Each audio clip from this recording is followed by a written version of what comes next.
I can do it, Mao. You can do it. I feel like you have more takes than me, Kassad. So Okay. Oh, I maybe, mean, maybe we should I use can yours. go with Yeah. less spicy, more spicy, whatever the fuck. Spicy. Let's say it like this.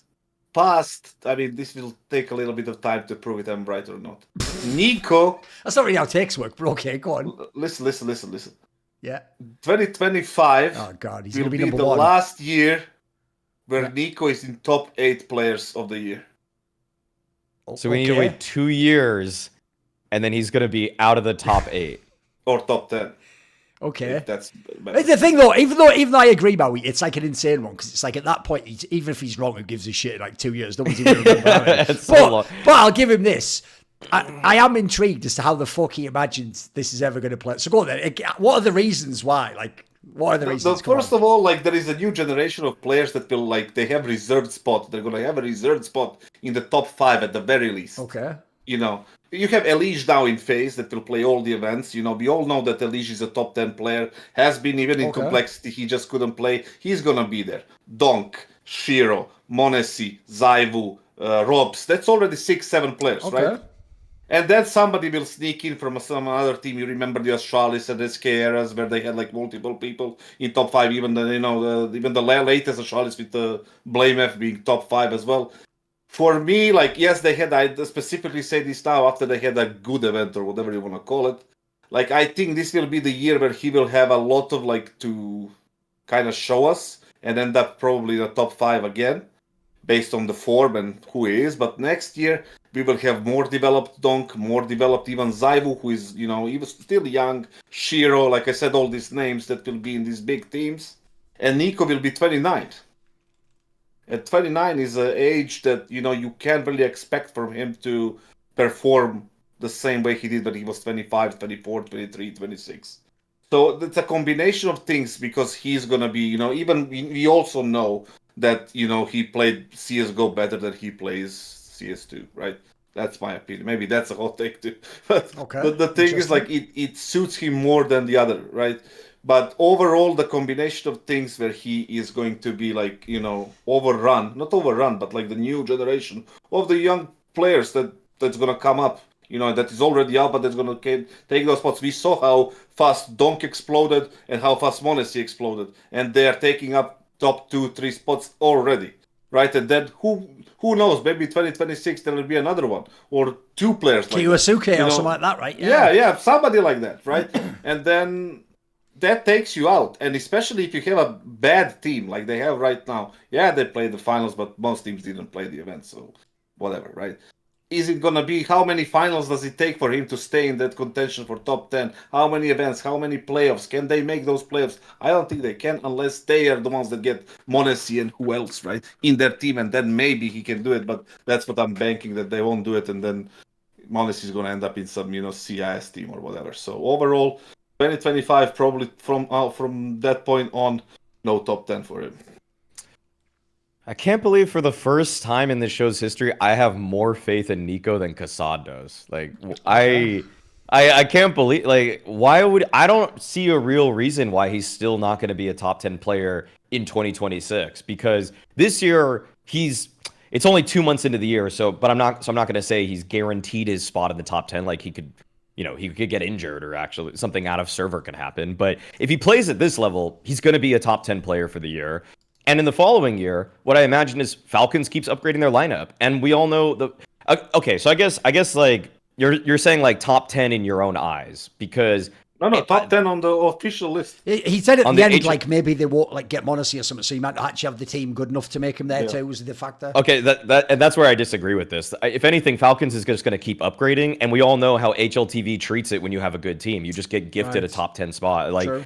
It's like Glaive just, Glaive or Zipnik's getting on the top 20 or whatever, or like Fallen being number 2 in the world when there's no business in that. They've gotten better. The list has gotten a lot better like that, but in another way, like who else? Oh, like Ema being a top 20 player in the last year ranking. I was like, I didn't really believe that, No, but like if Falcons get better, and they will because they have the money to keep getting better, then NiKo, even if he gets 15% worse, but his team gets 40% better, HLTV almost rewards your team getting better by 50% more than it actually punishes you for getting 20% worse. So just kind of like, I mean, if you want to say he's not a top 10 player, just as a whole, yeah, it's possible he gets worse in 2026. I'm not doubting that. I actually think that's a good prediction, but I don't think but I think because Falcons is going to just keep pouring money into this project, unless you know something about Saudi money reserves, I don't know. I think he's going to be top 10 in 2026 also. I also talking about Saudi oil reserves,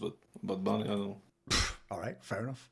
It's not even an edgy comment. He just said it like it was, didn't he? Like, yeah, they actually have a lot of oil, Kassad. Yeah, that's actually kind of a pretty known thing. Here's the thing. I actually do disagree on this one. Even though I'll actually add to Kassad's point, he didn't even mention Frozen. If Alicia's good and if he's good, probably Frozen's going to be in there too. These are all players that can take the top 10 slots. Basically, I can see where Kassad's coming from.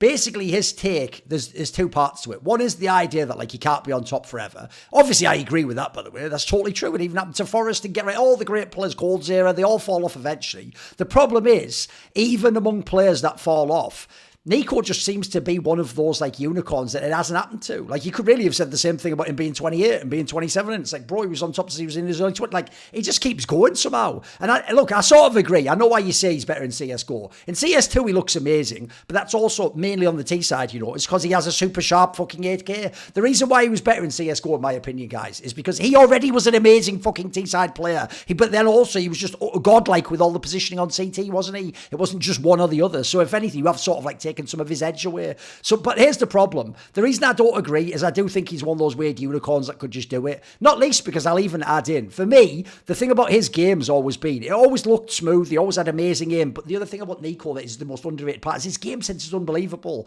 Like, it's why I get why he keeps thinking he can be the IGL. And so even in the end, from Dallas, I was like, maybe he should be, because his game sense is fucking unbelievable. Like, you could take his aim down 10% and he'd still win a lot of rounds, mate. Like, the way he positions, the way he baits people into fights, when he chooses, like, by the way, his go button in like Cluck scenario is really impressive. He always somehow does that thing where you always like pick up the pace on the first kill if you need to still have a chance to win the round. Like, he doesn't do the thing that a lot of great players in terms of aimers do, where they just wait for the kill to come to them. So if you have amazing game sense, that can keep you going for years extra anyway. And then I also do think, I've just seen no real drop off of his mechanics. Like, people can say he's better in CSGO, but he's still fucking crispy as hell in CS2. You watch a POV, it looks fucking amazing. And also, he doesn't just hit him in the head. He has that really dope technique where it just looks like you've got the pure 2 to 3 bullet burst every time. So I'll give you the comparison. One of the players I think and this is a good analogy because you're going to see this is a player that I think only isn't considered one of the best because he's either not motivated as much or he's fucked up where he's gone. I would compare NiKo to Kevin Durant because I still think Kevin Durant, any night he wants to, especially if someone fucks with him outside the player, he could just go out, by the way. He could get you 40 any night he wants. And he can do it on like fucking efficient numbers. He'll look pure as fuck with that mid-range bag. He'll hit the game winner if you want. But I'll tell you what, he does look sometimes like he's like, nah, it's just another regular season. The team isn't very good. And he's definitely made some dog shit team decisions and gone to some really bizarre squads. So I'll give you that, right? If NiKo, an obvious reason he could drop out is if he's not as motivated. I don't know what his family life is, by the way. Maybe he has a kid. Maybe he fucking has so much money from Falcons and all these teams. Maybe he has a bunch of businesses. Who knows what could go on? There's many things can take some of your attention away. So that's a big issue. And then the other part would be, depends obviously how the Falcons things go. I'm with you on that one. The problem is, I agree with you, Maui. I think, especially now you've seen what they've done with this roster, I think at this point, Falcons has now crossed the threshold where you do have Teslas and NiKo now. Now you can do the thing where the next player you want to join says yes and yes for all the money. It's not just for the money or now I'll come when you get a NiKo. You got the NiKo player already. So unfortunately, I think that parlays, like, essentially this take might have been better if you just said like in 3 years or something, Kassad. But then the problem is then maybe it wouldn't be such a hot take, you know. Yeah, exactly. So I don't mind it. It's a gamble basically that Falcons just tanks and their shit somehow. And then in that scenario, he'll be in the least status. Maybe he can't get into the top 10. But I think it's sort of borderline. So I don't hate it as a take. But I think here's the thing. It's a good hot take because obviously what you see like at that tournament there, you'd think it's impossible, wouldn't you? Your brain tells you, well, that guy should be fucking sick in like a year and 6 months or whatever.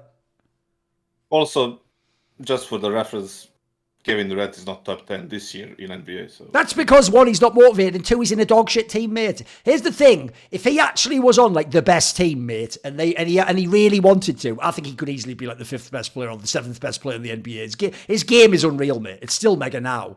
Oh yeah, by the way, and I'll throw this out there: one area Kassad is right. I've told everyone this the whole time is, I only said, or maybe Modesty joins Falcons, because that's what everyone kept saying behind the scenes, like certain insiders. I actually personally heard when they were in G2, I'll just say it now, I've hinted at it before. I heard I won't say how, but I've heard there's some degree that Modesty doesn't particularly fuck with NiKo, and they're not the fucking super friends that you all think they are. I've just heard that's the case. So it's one of the reasons why I wasn't actually as shocked when I heard he's not going to Falcons, and then now the news is like, he's definitely not going to Falcons. So I'm with, because he probably goes to a fucking CIS squad. But that doesn't matter, by the way. That will be There's my plenty of other players Falcons can sign that can go for the AWP role too.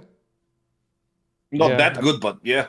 Yes. See more cool, funny, interesting clips based on topics from my content? Well, subscribe to this channel then, or, you know, be a pleb and don't.